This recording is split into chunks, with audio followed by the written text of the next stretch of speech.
Hey everyone, welcome back to my channel. This is Maryam and I hope everyone's staying safe and healthy.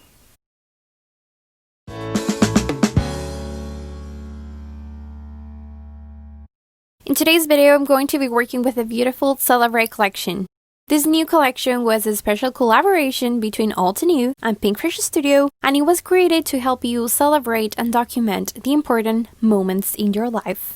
For my layout today, I'm going to be working with two papers from the 12 by 12 paper pack, and the ones I choose are called Life, which is the one on the right, and then Always, which is the one on the left. So out of camera, I went ahead and fussy cut this beautiful painted floral wreath using my fine tip scissors.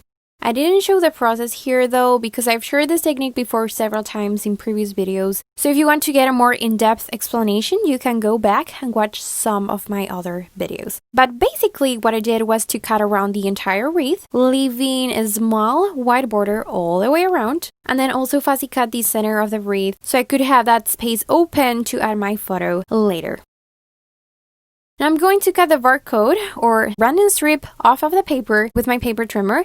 And then I'm going to add some foam adhesive on the back of the floral wreath. This step is totally optional, but personally, I like to create layouts with lots of texture and dimension. So adding little foam squares in the back is a great way to get this sort of 3D feel on the page.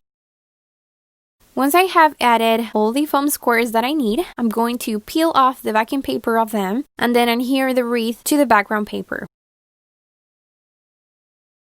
Okay, now I'm going to move on to what I like to call the second part of the process, which is adding embellishments to the page.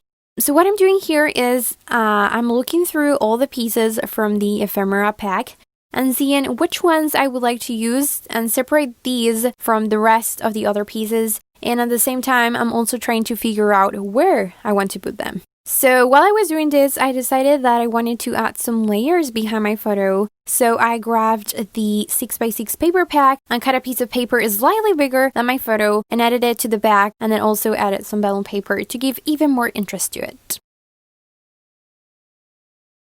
Continuing with the process, I adhere my photo and journaling to the page using some foam adhesive again and also some double-sided tape. Then for the title, I used the word love, which is one of the pieces from the Ephemera pack, and glued it directly to my photo. Next, I grabbed my Altenew Sequins, and here on the screen you see that I have 3 bottles, but I ended up using only 2 of them, which are Satin White and Antique Gold. To glue the sequins in place, I used Glossy Accents, which is a liquid adhesive, and also used my craft tweezers to make the job much easier and I would say faster as well. Following up, I will add some of the ephemera pieces I selected before and also some enamel dots and wood veneers to finish up the layout. And that is gonna be it for today. I hope you enjoyed this video, and please don't forget to check out my post over at the Altenew Mixed Media vlog to learn more about my project and to see more photos. Also be sure to hit the subscribe button down below and ring that little bell so you don't miss any new videos. Thank you so much for watching, and I hope you have a wonderful day. Bye!